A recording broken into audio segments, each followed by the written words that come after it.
નમસ્કાર દોસ્તો, વિડીયોમાં ફરી એક વખત તમારું હું સ્વાગત કરું છું।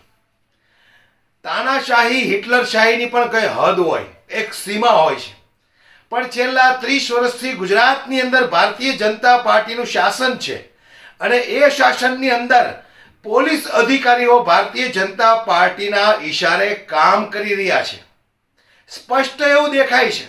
ઘણી બધી વખત તમે આ વિડીયો જોયા હશે કે કોઈ ઈમાનદાર નેતાને આ લોકો ડિટેન કરીને ગાડીમાં પૂરે છે, ત્યારે તમને પણ 100% ખાતરી હોય છે કે આ ભારતીય જનતા પાર્ટીના ઈશારે આ નેતાને પૂરવામાં આવ્યો છે, એમની ધરપકડ કરવામાં આવી છે, છતાંય હું કે તમે બોલી નથી શકતા। એનો મતલબ એ છે કે આ તાનાશાહી હિટલરશાહીની સરકાર છે એટલે લોકો ડરે છે। પણ એક ધારાસભ્યને ડરાવવા આ કેટલું યોગ્ય કહેવાય?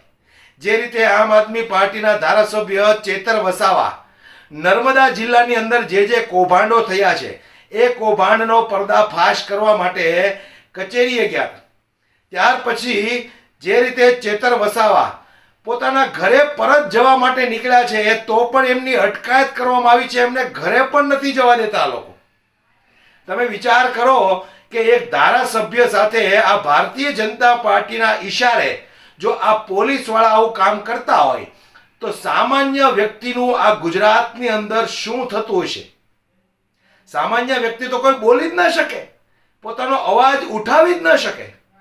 જો એક ધારાસભ્યની આવી હાલત થતી હોય તો સામાન્ય વ્યક્તિની શું મજાલ છે કે ભારતીય જનતા પાર્ટી સામે અવાજ ઉઠાવી શકે?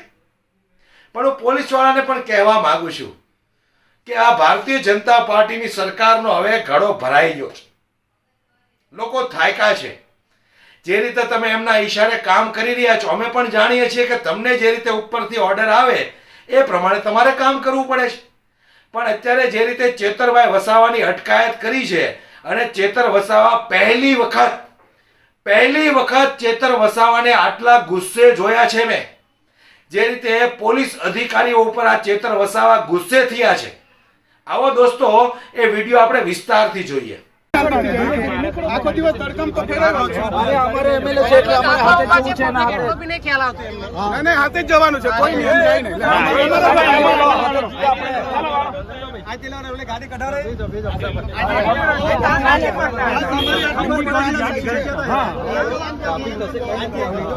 સાહેબ જવાના નહીં ગાડી એમ જાય એ ભયા તમે કેમ અમારા એ તમે કહો એ માની લઈએ કે અમે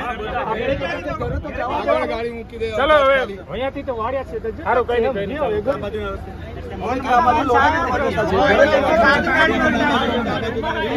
ચાલો શાંતિ રાખો। રસ્તે જ જવાનું બંધ કરો, આખી સ્ટોપિંગ બંધ કરો એટલે એ કે તમે આપણે કરવાનું કેટલો સરકાર જોવે છે લોકો?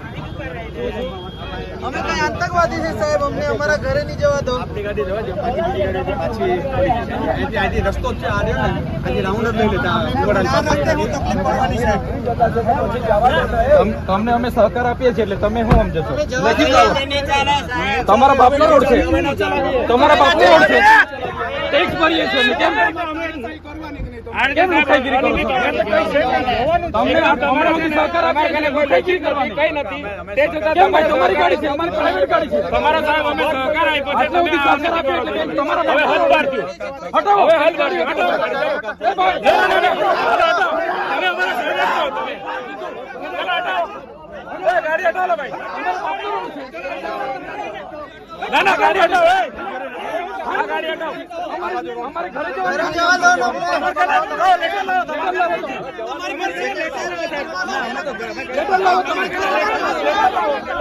લુખાઈગીરી કરો, આની લુખાઈગીરી છે ભાઈ, તમારી આની લુખાઈગીરી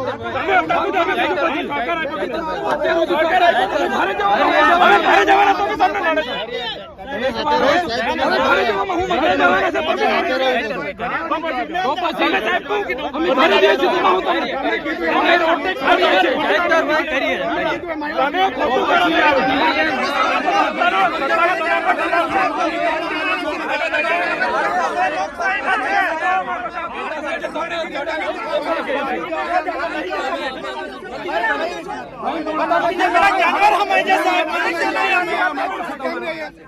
અમે જાનવર નહીં સાહેબ, મનુષ્ય છે અમે. આવી રીતે દાદાગીરી ના ચાલે.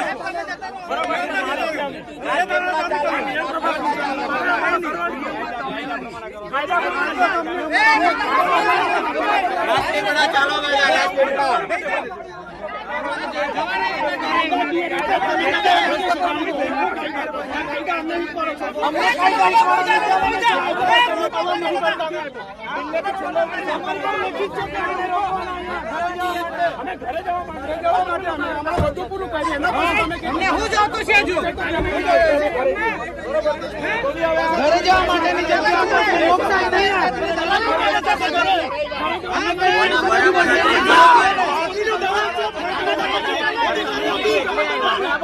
અમે કઈથી કેમ તમે અમે કઈથી કેમ પાડ્યા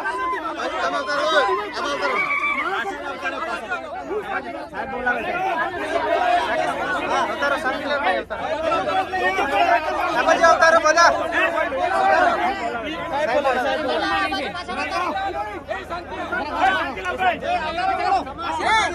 ભાઈ શામસિંગભાઈ આ બાજુ અવતારો શામસિંગભાઈ રસ્તો ખાલી કરો રસ્તો રોડા પર બોજો બધા અહીંયા ધરણા પર બેસે ભાઈ આ તમારી ગાડી હટાવી લો ને કોઈ અહીંયા ભૂકો થઈ જાય ચાલો બેહી જાઓ બેહી જાઓ ચાલો બેહી જાઓ બેહી જાઓ અહીંયા બેહી જાઓ બેહી જાઓ બેસી જાઓ અહીંયા ચાલો બેહી જાઓ એ કોનું કાયદા લાવ્યા છે લા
बोला ना रे हमसे डरती है, पुलिस को आगे करती है सरकार हमसे डरती है, पुलिस को आगे करती है सरकार हमसे डरती है, पुलिस को आगे करती है पुलिस तेरी तानाशाही, नहीं चलेगी नहीं चलेगी पुलिस तेरी दादागिरी, नहीं चलेगी नहीं चलेगी पुलिस तेरी दादागिरी. તો હું કહેવા માંગુ છું ભારતીય જનતા પાર્ટીને કે આ એક નેતાથી તમને આટલો બધો ડર કેમ લાગે છે? કેમ આટલો બધો ડર લાગે છે? ઈમાનદાર છે એટલા માટે, જનતા માટે કામ કરે છે એટલા માટે તમને ડર લાગે છે? 30 વર્ષના શાસનની અંદર તમે જનતા માટે કશું કર્યું નથી. આજે કોઈ એક એવો વ્યક્તિ આવ્યો છે કે જે જનતા માટે કામ કરવા માંગે છે, છતાંય ભારતીય જનતા પાર્ટીના પેટમાં કેમ દુખે છે એ નથી સમજાતું. જે રીતે ધારાસભ્યની અટકાયતો કરવામાં આવે છે, એમને ઘરે જતી વખતે રોકવામાં આવે છે, જે રીતે નર્મદા જિલ્લાની અંદર જે કૌભાંડો થયા છે, કરોડો રૂપિયા ખવાઈ ગયા છે, એમનો પર્દાફાશ કરવા માટે ચેતર વસાવા સબૂત સાથે પહોંચે છે તો પણ એમની અટકાયત કરવામાં આવે છે. એટલે વિચાર કરો દોસ્તો તમે કે આ કેટલી તાનાશાહી કહેવાય, કેટલી હિટલરશાહી કહેવાય. ક્યારેક તો આપણને એવું લાગે કે હિટલર આ ભારતીય જનતા પાર્ટી કરતાં થોડોક તો સારો હશે. આજે આ ભારતીય જનતા પાર્ટીની એટલી હિટલરશાહી તાનાશાહી વધી ગઈ છે. પણ હું દરેક જનતાને કહેવા માંગુ છું કે અવાજ ઉઠાવતા શીખજો, નહીતર આ ધારાસભ્યને જે રીતે અટકાયત કરીને રોકવામાં આવે છે ને એના ઉપરથી સીધું જ તારણ તમે કાઢજો કે તમે ક્યારેય ભારતીય જનતા પાર્ટી સામે અવાજ નહીં ઉઠાવી શકો. વિડીયો વધુમાં વધુ શેર કરો, દરેક લોકો સુધી પહોંચે, દરેક લોકો જાગૃત બને. જય હિન્દ.